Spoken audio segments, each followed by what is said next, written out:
咁但係項目佢個西邊同埋南邊係有一啲舊嘅工業廠房同埋當地嘅一啲村民自建樓。咁整體嚟講成個城市面貌感官嘅話，肯定係冇咁靚仔同埋高大上嘅。咁靠近馬路嘅單位尤其係啲低樓層單位，咁就冇辦法去避免啦，亦都係會受到噪音同埋汽車尾聲嘅，同埋粉塵嘅影響。佢係有直通巴士往返香港市區，跟住亦都係可以享受票價優惠，單程嘅話先90蚊。咁社區門口嘅話就有奇光巴士站啦，每15分鐘嘅話就一班車去返拱北關口或者去珠海其他地方，其實亦都係好方便嘅。而家主力喺度賣緊40棟、41棟、44棟，特別要讚嘅就係40棟同埋41棟。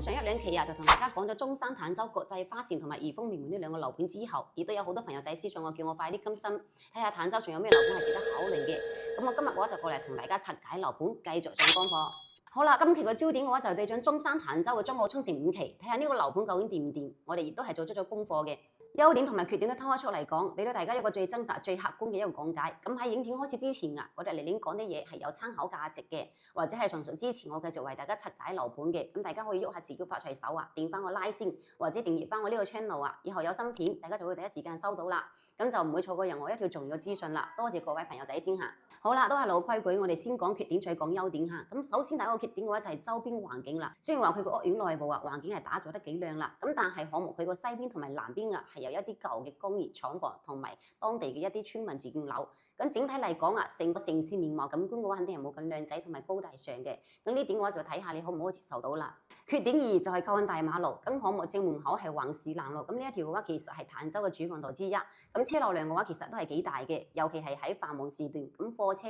巴士同埋私家車七日日。咁靠近馬路嘅單位尤其係啲低樓層單位，咁就冇辦法去避免啦，亦都係會受到噪音同埋汽車尾聲嘅，同埋粉塵嘅影響。咁雖然話關埋窗可以隔絕大部分但係如果你對聲音特別敏感，又或者中意長時間開窗通風嘅朋友仔嚟講，咁你喺揀樓嘅時候就要特別留意啲單位佢個座向同埋樓層啦。咁盡量去揀翻遠離馬路或者係高樓層嘅，可能會好啲。不過而家喺度在售嘅單位影響就唔會好大嘅。第3個缺點就係上落班高峰期嚴重塞車啦，呢個亦都係坦洲或者喺其他發展中區域嘅一啲普遍現象。咁隨住日住人口增多車站就會多噶啦。咁加上有時市政工程整路等等，係導致上落班高峰期塞車嘅情況都係幾常見嘅。咁如果你係習慣咗自己揸車出行咁喺高峰期時段嘅話就要預少少時間啦。咁費事遲到塞預算啦。咁我喺度嘅話亦都希望將來佢個交通基建可以再完善啲，呢個情況都係會有改善嘅。咁人都係冇十全十美嘅，樓盤係一樣。咁雖然話呢個樓盤缺點唔係好大問題，咁但係都要講出嚟俾大家知道，睇下你自己可唔可以接受到啦。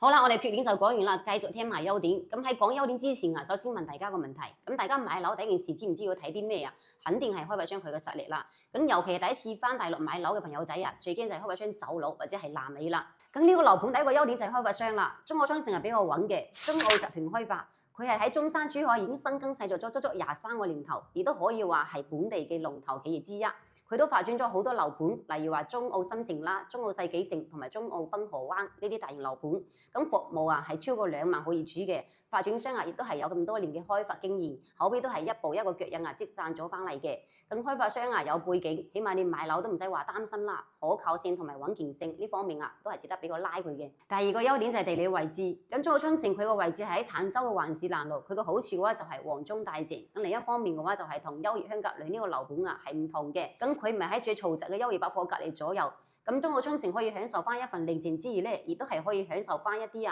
周邊嘅配套嘅。咁都係算幾方便㗎，啱晒想放鬆下嘅朋友仔啦。咁而另外一方面佢亦都唔係一啲沙卡拉嘅樓盤，咁行翻出去門口社區嘅一啲商鋪，基本上係有齊生活配套㗎啦。第3個優點就係交通方面啦，呢個絕對係最重要嘅，因為我知道好多朋友仔最關心嘅就係翻香港方唔方便。而中澳沖繩呢一方面真係落足功夫嘅，佢係有直通巴士往返香港市區，跟業主亦都係可以享受票價優惠，單程嘅話先90蚊，喺屋企樓下就可以上車㗎啦。仲有奇光巴士方面，咁社區門口嘅話就有奇光巴士站啦，每15分鐘嘅話就一班車去返拱北關口或者去珠海其他地方，其實亦都係好方便嘅。咁啱晒中意去澳門搏一搏單車變摩托嘅朋友仔啦。咁仲有深圳直通巴士都有賣。喺樓盤基本上無論你係要返香港定係要去澳門，還是要落深圳，咁佢個交通網絡都係四通八達嘅，無縫連接嘅。咁對於經常要往返嘅朋友嚟講係幾爽㗎。好啦，優點4嘅話就係社區配套完善，生活便利，一個80萬平方嘅大型社區，中澳商城發展咗咁多年，咁社區本身就係已經非常之成熟㗎啦。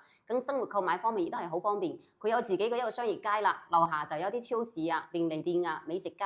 行幾步路周邊亦都係有賣大型嘅購物中心。更優越百貨就喺隔離，咁附近街市、銀行等等都係有齊晒嘅。仲有香港啲朋友仔最熟悉嘅錢大媽，亦都喺附近。基本上柴米油鹽醬醋茶，日常生活所需嘅周邊都係一站式可以搞掂晒㗎啦。即使你揸車出行亦都係慳翻唔少時間嘅。更休閒設施方面據聞係用咗好多心機去打造咗足足成10萬平方嘅東南亞風情林，仲有大型游泳池係1300平方嘅，仲有兒童遊樂園啦、籃球場、羽毛球場、2公里嘅彩虹跑道，仲有一個會所。咁住喺呢度放假落樓活動下，咁大型細路都係有嘢玩嘅，都係幾舒服下㗎。優點5，低密度社區，住入去舒服開揚。返到大陸肯定係想住得舒服啲啦。咁中澳昌城佢個容積率係2.5嘅，喺中山嚟講都係算一個密度比較低嘅樓盤啦，唔會樓望樓咁壓抑，樓間佢都係夠晒闊落，採光通風自然就會好。咁私密性嘅話亦都係比較高嘅，個人感覺成個社區係比較開揚舒服嘅。好啦，優點講完啦，我哋再嚟講下而家買緊嘅戶型究竟有邊種？咁而家買緊嘅係第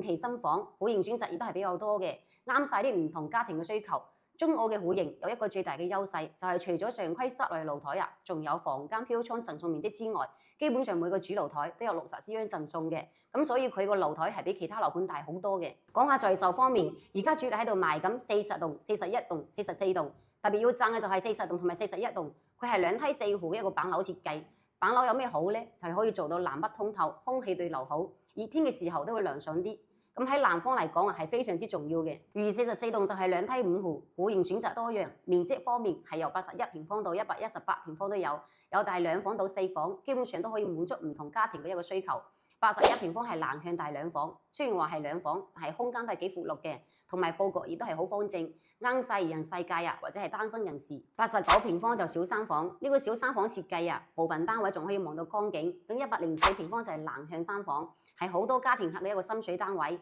純南向採光1樓3房2廳2衛，佈局合理，啱晒一家幾口住。仲有118平方嘅4房，南北通透，係最大嘅戶型設計，真正係可以做到南北對流，4間房亦都夠晒大，而且主人房仲送埋洗手間俾你，一家幾口或者係3代同堂住，問題都唔大。更交樓選擇方面都係比較靈活嘅，你如果係想快啲入住，佢有毛坯型樓，即係40棟俾你揀，即埋即可以自己裝修，可以根據自己風格去做裝修設計。如果係唔想煩裝修嘅，亦都可以揀翻我哋帶裝修嘅單位，41棟同埋44棟，預計係2025年年底交樓，咁到時買翻啲原裝就可以入住啦。最後嚟總結下，中澳昌城5期而家買緊嘅特價房源係104平方嘅3房單位，買緊嘅價錢係120萬到135萬左右，均價係為到11500一平方嘅，睇樓層同埋睇樓棟。整體嚟講，我覺得呢個項目優點方面，發展商穩健可靠，買得放心，社區規模大，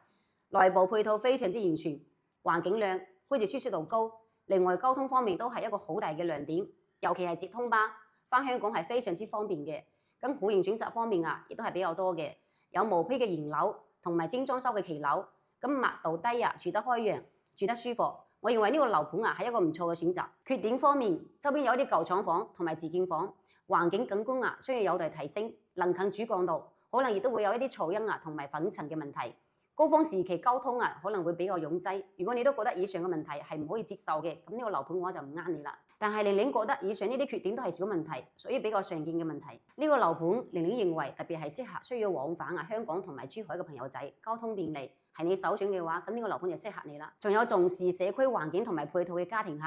希望落樓有公園、有泳池、有學校、有超市，要求生活便利嘅，對居住空間同埋佢嘅舒適度係有要求嘅朋友仔，唔想住得太逼嘅。中意低密度開揚環境嘅，咁呢個樓盤就啱晒你啦。如果聽完玲玲講解，你對中澳昌城有興趣嘅，想了解更加之多關於唔同戶型同埋最新嘅優惠政策，以及準確嘅價錢，甚至想約翻個時間親身過嚟坦洲感受下社區環境嘅，咁唔好等啦，即刻 call 我，或者喺下邊評論區留言。咁如果大家係有咩疑問，亦都可以同我哋呢邊諮詢翻，我哋會提供一個最詳細嘅解答，提供1對1服務俾到大家嘅。記住啦，買樓係人生大事，一定要做足功課，問清問楚。我哋喺度會隨時為大家服務嘅。好啦，今期嘅視頻嘅話就同大家分享到呢度，多謝各位觀眾，我係玲玲，一個講真話而且有專業嘅地產人。希望今期個內容可以幫到大家。視頻最後記得俾翻個 like 我，或者分享翻俾你有需要嘅朋友。我哋下一期見，拜拜。